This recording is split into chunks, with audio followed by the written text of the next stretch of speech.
conseguindo ver bem a tela e o meu cursor? Isso. Sabe isso que eu estou fazendo? Dá para ver sim, mas... Ok, beleza. Então tá. Bom, boa noite, né? Eu sou o Luiz Peão e essa vai ser a primeira aula de matemática do projeto Rosa do Povo e a gente vai começar pelos conceitos da matemática básica. Para começar, a gente vai começar com as propriedades de soma, subtração, multiplicação e divisão e vamos aproveitar também essas 4 operações fundamentais para relembrar, para definir como é que funcionam essas propriedades em outras operações que vão vir mais para frente. Qualquer dúvida ou observação que vocês quiserem que eu faça aqui, eu respondo, pode falar aí no microfone ou mandar uma mensagem que eu estou com outro monitor aqui aberto, o chat de texto, tá? Bom, começando pelas propriedades da soma, a soma ela é comutativa, o que significa que a ordem dos fatores não vai alterar o resultado, né?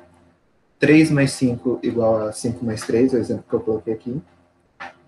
E isso serve também para quando você pode fazer esse teste também para quando você tem mais do que 2 números sendo somados. Se eu colocasse mais um número aqui nessa soma, a comutatividade continuaria funcionando. Ela é associativa, então se eu faço primeiro 3 mais 4, pego o resultado dessa conta e somo 2, é o mesmo resultado que se eu fizer 2 mais 3 e depois eu somar 4. E o elemento neutro é o zero. Então sempre que eu faço uma soma com o zero, deixa eu só deixar silencioso aqui no celular. Sempre que eu somar zero, o resultado da soma não vai mudar. As propriedades da subtração são quase as mesmas, tirando o fato de que ela não é comutativa. Então, se eu alterar a ordem dos fatores, o resultado vai acabar mudando.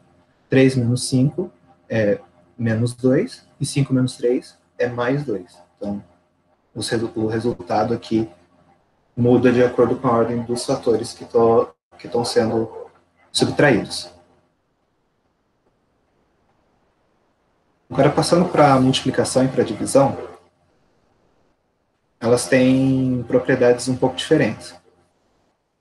A multiplicação, ela é comutativa, então a ordem dos fatores não vai alterar o resultado. Ela também é associativa, então não importa qual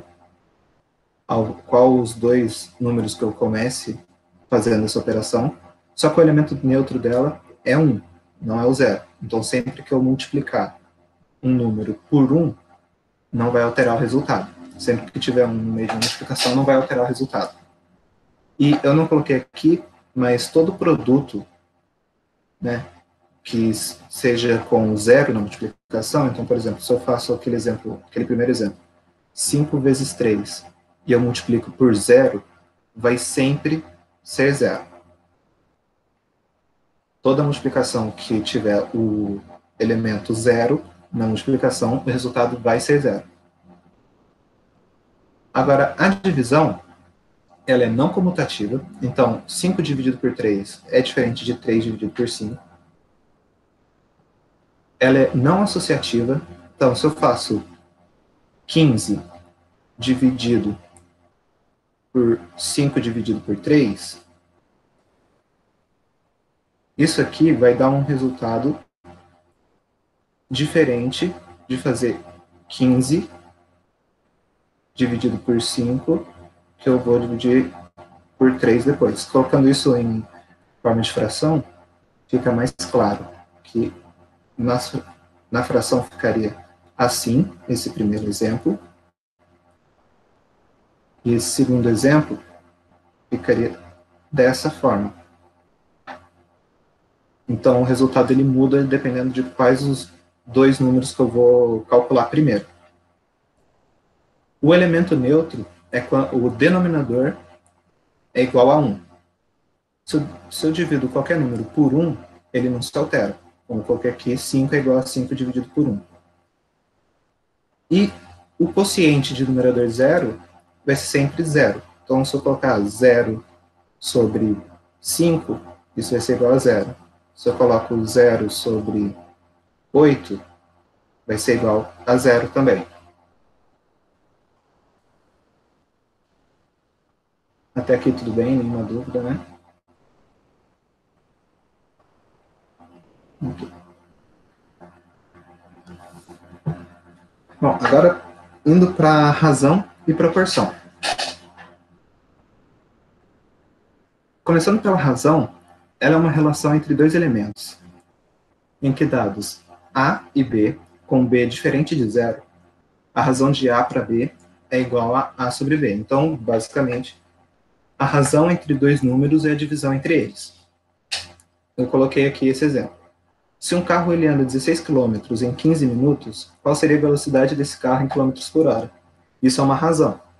Eu vou pegar esses 15 minutos, eu sei que uma hora tem 60 minutos, então 15 minutos é igual a um quarto de hora, né, que vai ser 0,25.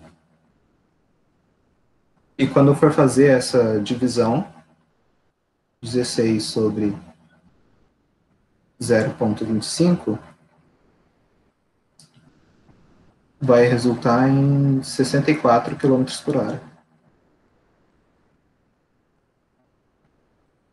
Então, isso é uma razão. Uma divisão entre dois valores, entre duas grandezas, é a razão entre elas.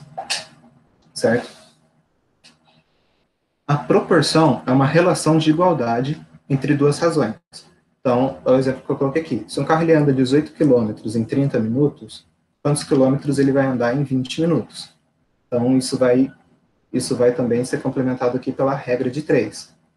A proporção, ela é uma igualdade entre duas razões. Então, ali eu coloquei 18 quilômetros em 30 minutos, certo?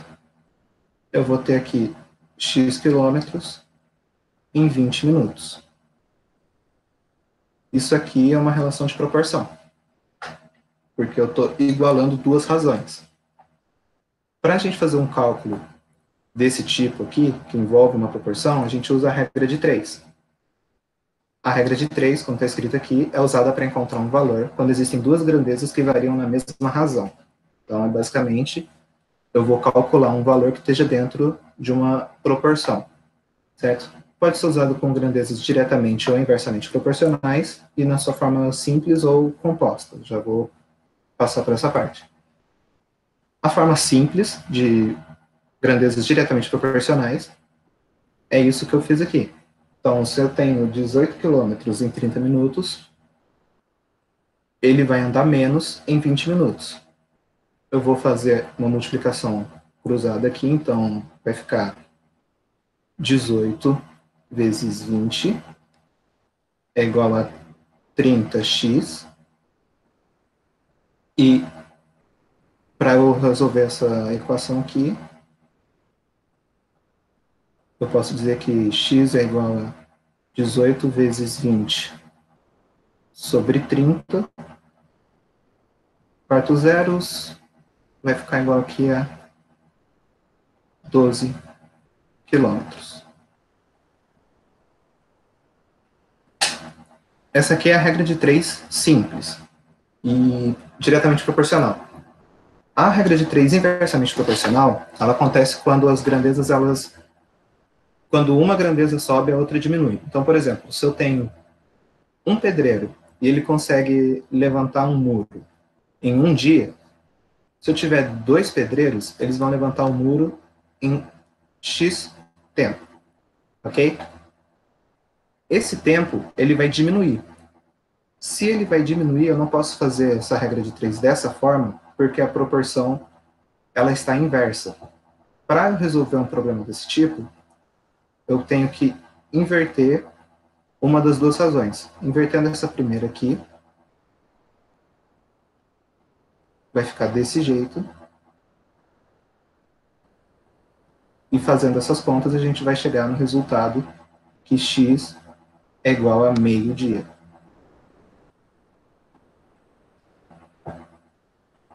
Tudo certo? Nenhuma dúvida? Alguma coisa que vocês queiram falar? Não, tudo bem. Continuando, então. Uma regra de 3 composta, ela acontece quando você tem mais de duas grandezas que você precisa usar dentro de uma mesma proporção. Mais de duas grandezas que você vai usar tem uma diferença da regra de 3 simples. Você tem que transformar ela numa regra de 3. Então, por exemplo, eu vou só mostrar aqui a estrutura sem pensar em algum exemplo específico. Se a gente tiver aqui 1 sobre 2 e o outro, uma outra razão que seja x sobre 3 e uma outra razão que seja 2 sobre 4, digamos que todas sejam diretamente proporcionais, para resolver essa proporção com 3 grandezas diferentes, a gente vai deixar a razão que tem a incógnita isolada e multiplicar as outras duas razões. Isso aqui vai acabar como uma regra de 3 simples. Vocês querem que eu continue desenvolvendo aqui ou posso passar para o próximo ponto?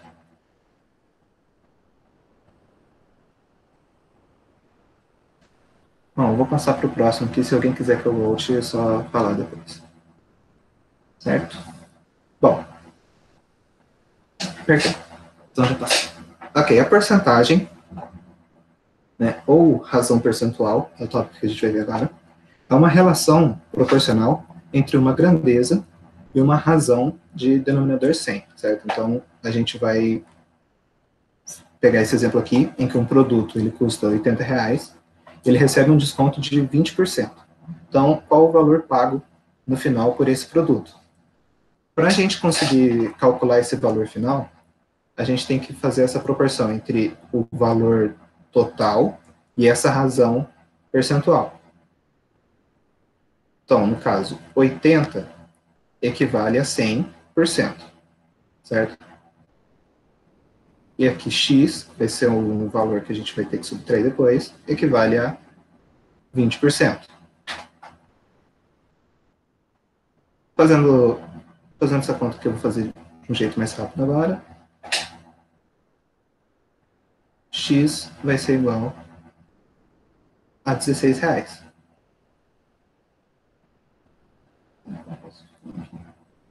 A R$16. Então, o valor final pago por esse produto vai ser 80 menos 16,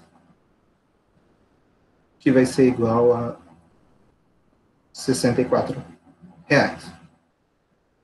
Certo? Esse aqui é a forma mais básica de você calcular um valor de porcentagem ou a porcentagem de um valor relacionado ao outro. É só você fazer uma regra de 3, uma proporção. Porém, tem como você fazer isso de uma forma mais simples, que é usando o cálculo com os números decimais. Se a porcentagem é uma razão de denominador 100, então 100% é igual a 100 sobre 100, a gente pode escrever isso simplesmente como 1, certo? E 20% vai ser 20 sobre 100. É uma razão que o denominador é sempre o 100, correto? Então a gente pode escrever isso aqui como 0,2. E ao invés da gente calcular primeiro quanto que é 20% de 80 e depois subtrair esse valor do valor total, a gente pode subtrair as porcentagens. Então, se ele recebe um desconto de 20%, ele primeiro custava 100%, ele recebe um desconto de 20%, isso vai ser igual a 80%. Lembrando que tudo isso, no final, vai estar dividido por 100. Se a gente faz isso aqui, a gente vai chegar nisso aqui, 1 menos 0,2, que vai ser igual a 0,8. Fazendo essa conta, 80 vezes 0,8 é igual a 64. Então, Se a gente usar essa forma aqui para o cálculo, fica mais rápido e mais prático de fazer as contas, porque a gente não precisa fazer toda essa proporção e depois fazer a subtração dos valores absolutos, a gente pode fazer tudo com números decimais. Tudo certo aqui? Passando para MMC e MDC.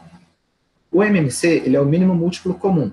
Então, ele é o menor número que seja múltiplo dos dois valores de referência simultaneamente. Então, vamos pegar aqui um exemplo que é o número 12, certo? E o número 8. Ok? Quais são os múltiplos de 12? Então, vou pegar 12 e vou multiplicar por 2. Vou ter aqui 24. Depois vou multiplicar por 3. Vou ter ali 36. Por último, vou multiplicar por 4. Vou ter 48. Agora o 8. 8 multiplicado por 2, 16. Por 3, 24. E por 4, 32. Qual que é o número, o menor número que está nas duas listas? É o 24. Correto? Então, ele é o mínimo múltiplo comum. Ele é múltiplo dos dois, então ele é múltiplo comum, e ele é o menor possível. Então, ele está dentro aqui da definição. Agora, o máximo divisor comum, ele é a lógica inversa. A gente tem que descobrir quais são os divisores para os valores de referência e pegar o maior possível que esteja nas duas listas. Então, 12. Quais são os divisores do 12? É o 2, 3, 4 e 6. E quais são os divisores? É o próprio 12 e o 1 também. Mas esse vai ser no caso de todos, né? No caso do 8, a gente vai ter o 1, o 2, o 4 e o 8. O maior número que está presente nas duas listas é o 4. Então, ele é o máximo divisor comum entre 12 e 8. Para que a gente consiga calcular o MMC e o MDC sem precisar listar todos os múltiplos que a gente conseguir e todos os divisores que o número tem, a gente pode usar um processo de fatoração. O processo para fatorar um número, ele consiste em dividir pelo menor número primo possível. Um número primo, ele é um número que ele tem 4 divisores apenas. Então, por exemplo, o 2, ele tem 4 divisores. É o menos 2, menos 1, 1 e 2. Como é muito complicado você ficar procurando quais são os números primos existentes, o melhor é você lembrar dos primeiros números primos, que na ampla maioria das vezes eles vão ser o suficiente. Os primeiros números primos são 2, 3, 5, 7, 11, 13 e 17. Sabendo desses números primos aqui, o 17 às vezes já é até um pouco grande demais. O número primo às vezes é um pouco grande demais, mas é bom lembrar dele também. Sabendo desses números primos aqui, você vai conseguir fatorar basicamente tudo que você quiser. Agora, o processo de fatoração, ele funciona da seguinte maneira. Vamos pegar aqui, por exemplo, o 16. Certo? Não, tá. Deixa eu apagar. 16 não. Vamos pegar aqui o de exemplo, deixa eu ver. 36, melhor. Um número um pouco maior. Qual que é o menor número primo, ou seja, o menor número daquela lista ali, que a gente pode usar para dividir o 36, que é divisor de 36? É o 2. Então, começando pelo 2, a gente vai ter aqui 18. A gente vai, então, aqui, fazer a mesma coisa com o quociente da operação. Então, 36 dividido por 2 deu 18. 18 é possível de dividir por 2. A gente vai ter o 9. 9 já não dá para dividir por 2, mas dá para dividir por 3. A gente vai ter um 3 aqui. 3, ele é divisível por 3. Então, a gente chega no 1. Quando a gente chega no 1, a gente terminou a fatoração. Então, tá aqui, os fatores que formam 36 é 2, 2, 3 e 3. Agora, usando a fatoração para calcular o MMC e o MDC, a gente vai fatorar dois números ao mesmo tempo e multiplicar os fatores que a gente encontrou. Então, usando o exemplo ali de cima, 12 e o 8. A gente vai fatorar esses dois números ao mesmo tempo. O menor número primo que divide esses números é o 2. A gente vai passar a ter o 6 de um lado ali e o 4 aqui. A gente pode usar o 2 de novo. A gente vai ter o 2 aqui e o 3 aqui. Como eu tinha escrito aqui em cima, só que eu esqueci de ler, quando se fatoram dois números juntos, é usado o menor número primo possível, mesmo que só divida um dos dois números que estamos fatorando. Então, nesse caso aqui, eu vou usar o 2 de novo. Eu vou dividir só o lado do 8 e o lado do 12 eu vou continuar com o 3. Daí, então, eu vou colocar o 3 como fator. E daí eu terminei a fatoração dos dois números. Para a gente calcular o MMC, a gente vai multiplicar todos os fatores usados nessa fatoração. Então, a gente vai fazer 2 vezes 2 vezes 2 vezes 3.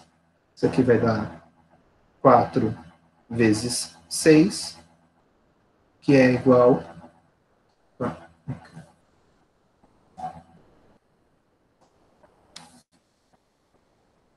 e vai ser igual a 24.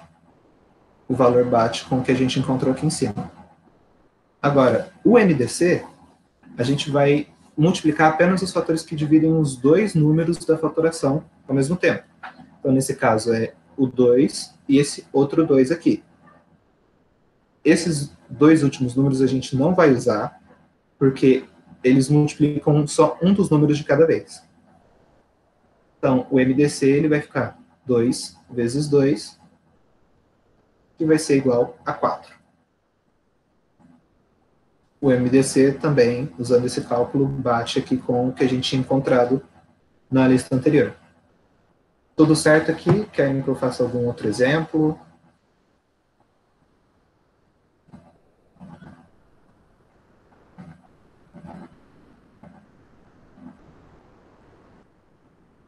Beleza.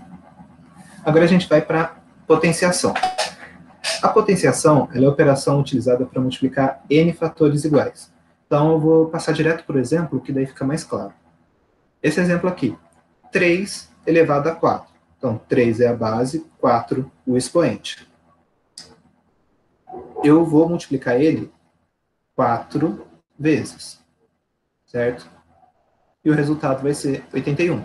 Então, por exemplo, se eu quiser fazer 3 a terça, né, 3 ao cubo, eu vou fazer 3 vezes 3 vezes 3, vai dar 27. Eu vou fazer isso 3 vezes. Então, a potenciação, ela é basicamente isso aqui. Nessa forma aqui, que é a forma literal, A elevado a N igual a B, a gente diz que B é a potência, certo? Então, é o resultado aqui. B é a potência, A é a base e N é o expoente. Então, aqui a gente tem o expoente, aqui a gente tem a base.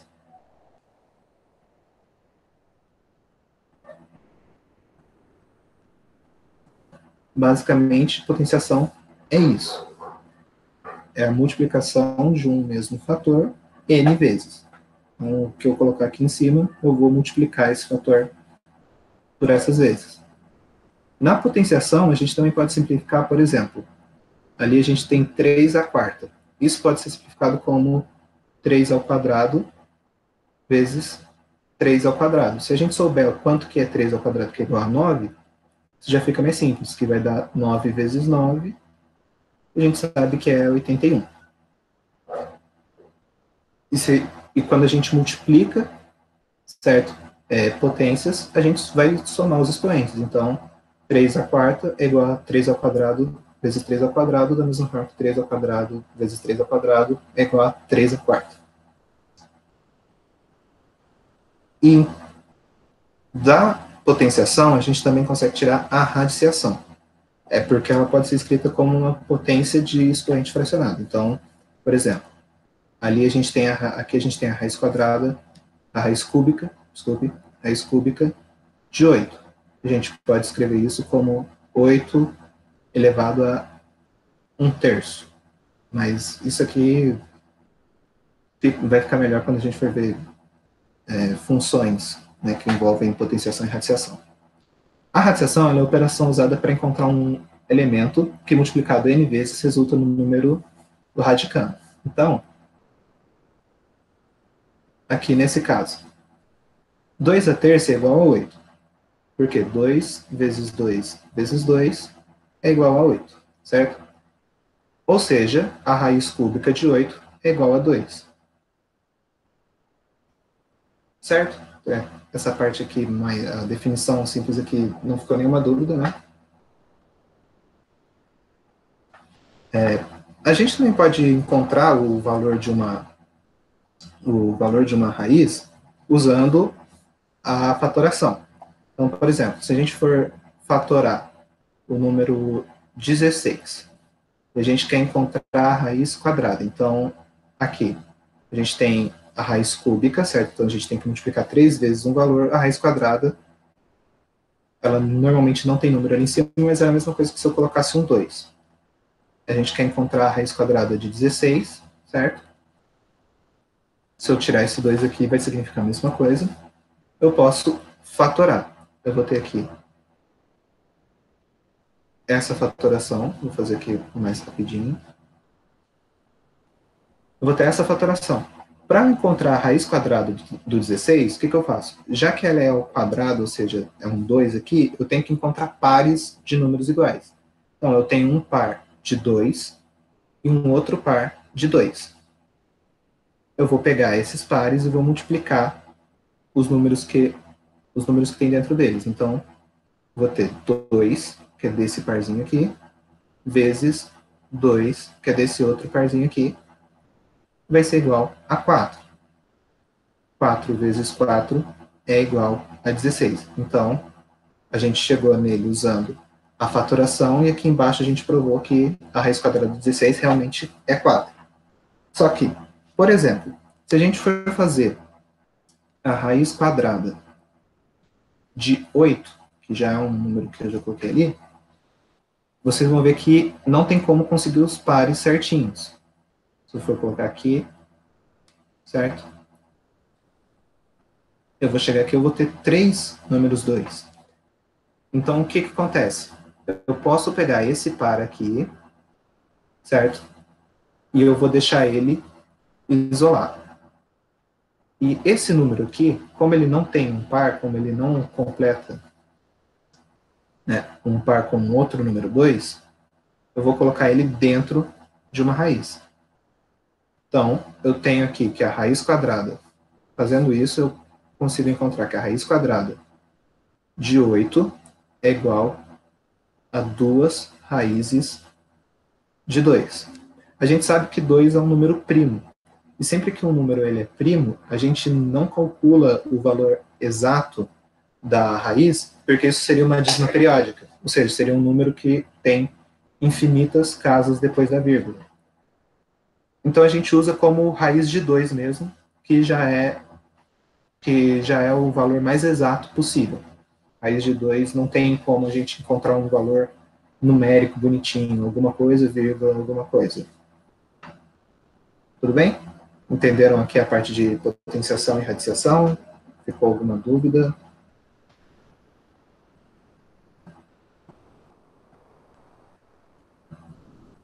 Certo, perfeito.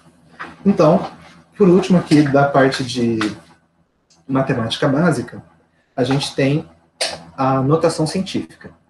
A notação científica ela é usada para representar números com escalas ou muito grandes ou muito pequenas, de forma mais simples para se fazer as contas. Isso é muito comum em física e em química. Física, por exemplo, se a gente for falar do tamanho do Sol, da distância entre dois planetas, ou então, se a gente for falar em química, por exemplo, da distância entre moléculas entre átomos, ou quantas moléculas você tem em 1 ml de alguma substância, por exemplo, vão ser números ou muito grandes ou muito pequenos, com escalas muito complicadas para você fazer uma conta. Por exemplo, a gente tem aqui o exemplo 12 milhões e 500 mil. Esse exemplo aqui, para você ler 12 milhões e 500 mil, você consegue aqui, contando zeros, você faz a leitura sem grandes problemas. Só que para você fazer uma conta, você tem que escrever isso aqui o tempo todo, e sempre que você for fazer a conta, você tem que lembrar quantos zeros tem, quantos dígitos tem nesse número. Pode ficar complicado e você pode acabar errando conta, porque a escrita do número está difícil. A notação científica, ela simplifica isso. Então, nesse caso aqui, 12 milhões e 500 mil, eu vou ter aqui essa notação científica, 1,25 vezes 10 a sétima. Para eu conseguir fazer a notação científica, o que eu preciso? Eu preciso pegar essa parte numérica aqui, que é a parte mais importante, a parte do começo, e eu vou transformar em um número pequeno que dê para trabalhar sem muitos problemas. No caso, eu peguei 12 milhões e 500 mil, peguei só esses três números e transformei em 1,25. E agora, eu tenho que ver quantas casas eu teria que mover a vírgula, porque imagina que tem uma vírgula aqui, eu tenho que ver quantas vezes eu tenho que diminuir essa escala. Então, vou diminuir 1, 2, 3, 4, 5, 6, 7. Então, eu vou fazer vezes 10. Fiz um mais ali. Fazer vezes 10 a sétima. Lembrando que sempre que a gente for falar de potenciação de 10, nesse caso aqui, a gente vai simplesmente colocar o número de zeros que tem aqui no número. Então, por exemplo, 10 ao quadrado, ele é igual a 100, que é o 1, a parte numérica aqui do começo, que não vai mudar, e 2 zeros, certo? 10 a terça é igual a 1000. 10 a quarta... Opa, coloquei um zero mais. É igual a 10 mil. E por aí vai. Então, aqui no caso do 10 a sétima, a gente saberia que é com 7 zeros, e quando a gente fosse fazer a multiplicação, ficaria ali 12 milhões e 500 mil. Essa parte de notação científica não é uma operação propriamente dita, mas é bem importante para quando a gente vai fazer números com escalas que são muito grandes, ou então com escalas que são muito pequenas, porque a gente também pode fazer, por exemplo, ao invés de ser 12 milhões e 500 mil, a gente pode ter 0,00003, correto? E a gente poderia representar isso aqui também numa notação científica. A gente faria o mesmo processo, né? Só que a gente faria, ao invés de trazer vírgula para a esquerda, a gente traria vírgula para a direita. Então seria 1, 2, 3, 4, 5 casas. Então a gente teria 3 vezes 10, só que agora, como a gente está trabalhando com uma escala pequena, seria elevado a menos 5. E caso o número aqui seja negativo, por exemplo, a gente tenha menos 13 milhões, a gente vai fazer 1,3 negativo vezes 10 a sétima. Correto? A parte de notação científica é isso. É bem simples, é só uma forma de representar números grandes ou pequenos, né? Então você não tem uma operação propriamente dita. Você tem um método para você conseguir encontrar qual seria a notação correta, mas é só isso. Alguma dúvida sobre essa última coisa aqui? Alguma dúvida, alguma pergunta, qualquer coisa sobre tudo que eu falei até agora?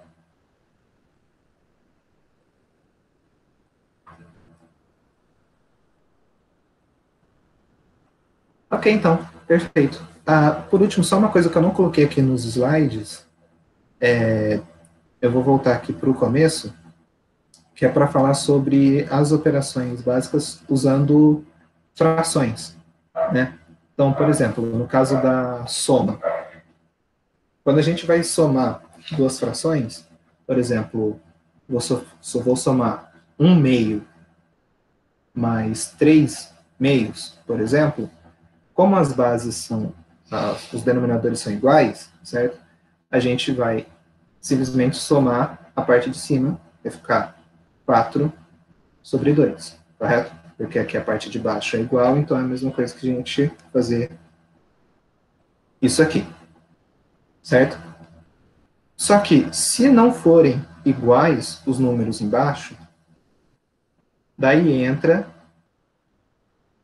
pode entrar o MMC, ou você vai ter que multiplicar os numeradores pelos denominadores. Então, por exemplo, se a gente tiver aqui 1/2 mais 1/3 mais 2/4, certo? Vou só ajeitar aqui. O que a gente pode fazer? A gente pode multiplicar aqui 4 vezes 3, certo? Que vai ficar 12. Então, a gente vai ter que fazer o quê? 4 vezes 3 é igual a 12. A gente tem o 1 mais 2 ali em cima, que a gente não pode mais deixar desse jeito, porque a gente mudou o denominador. Então, a gente tem que multiplicar os números de cima para que a proporção continue correta. Então, nesse caso aqui, 12, a gente vai ter que dividir por 3 e multiplicar por 1. Vai ficar 4. E para a gente encontrar qual é a proporção do 2, a gente vai ter que pegar o 12, dividir por 4 e multiplicar por 2. Então, 12 dividido por 4 vai dar 3. Multiplicar por 2 vai ficar 6, certo? Dessa forma, a gente consegue fazer a operação que vai ficar 10/12. Para a soma, a gente consegue fazer assim. É a mesma coisa que multiplicar cruzado da regra de 3, só que a gente não vai fazer uma igualdade para encontrar um terceiro valor. A gente já tem os 4 valores, a gente vai encontrar a soma dos numeradores. Na subtração, é a mesma coisa, só que ao invés de ser o mais, vai ser o menos. Então, no caso, por exemplo, de 1/2 menos 3/2, isso aqui é só eu fazer 1 menos 3, tudo isso aqui sobre 2, vai ficar menos 2/2. E no caso de serem frações com a parte de baixo diferente, a gente vai ter ali 1/3 menos 2/4. Isso vai ficar igual a 4 menos 6/12, e vai ser igual a menos 2/12. Certo? Tudo bem? Algum problema com essa parte aqui?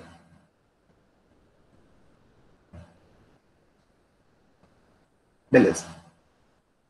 E agora, a multiplicação e a divisão de frações,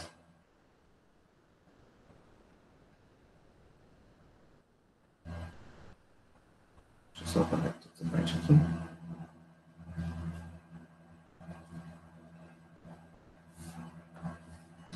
A multiplicação de frações. A gente tem, por exemplo, aqui 1/2, correto? Vezes 2/3. A gente vai multiplicar o numerador com o numerador e o denominador com o denominador. Então, a gente vai ter aqui 2/6. Tudo bem? A gente poderia também fazer isso de forma decimal para a gente ter certeza que ficaria, mas não teria como porque 2/6. Mas não teria como porque 2/3 é uma dízima. A multiplicação ela é bem simples assim.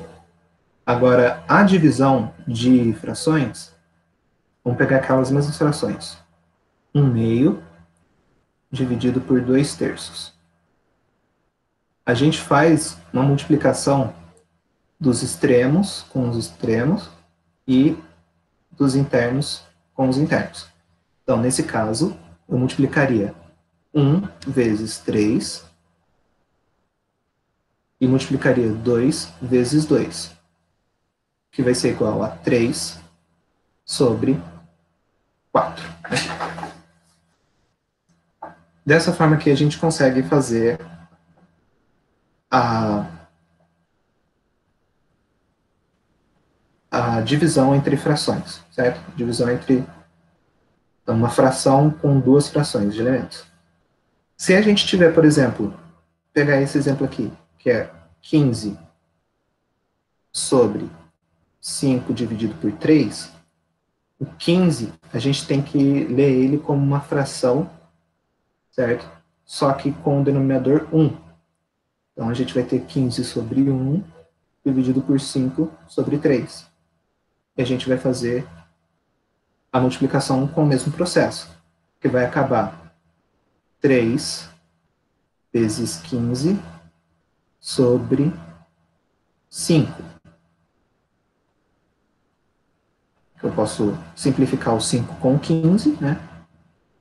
15 dividido por 5 fica 3, então eu posso simplificar, vai ficar 3 vezes 3, que é igual a 9. Tudo certo? Essa parte aqui também sem problemas.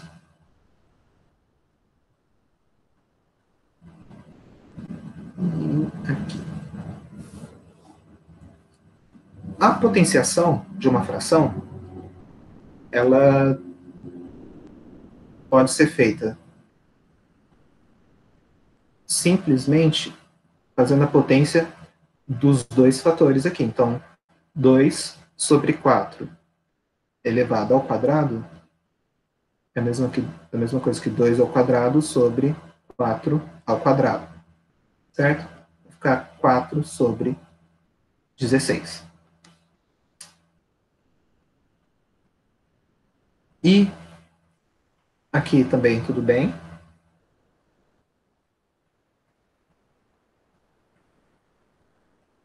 Aqui.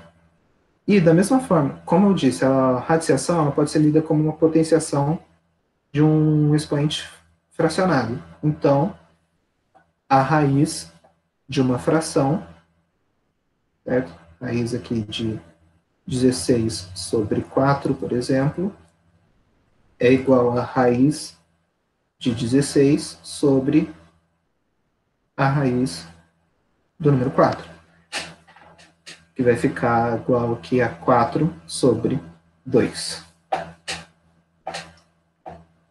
Essa parte aqui, tudo certo, tudo bem também, essa última parte. Se essa última parte tiver ficado tudo bem, a aula de hoje acabou já, a gente passou por todos os assuntos principais aqui de matemática básica. Tá tudo certo? Alguma dúvida sobre o que a gente falou hoje?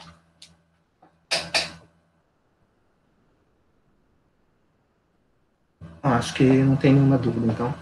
Ok. Se tiver alguma dúvida depois, vocês podem levar para a monitoria que vocês tiverem, né, nos grupos de monitoria de vocês.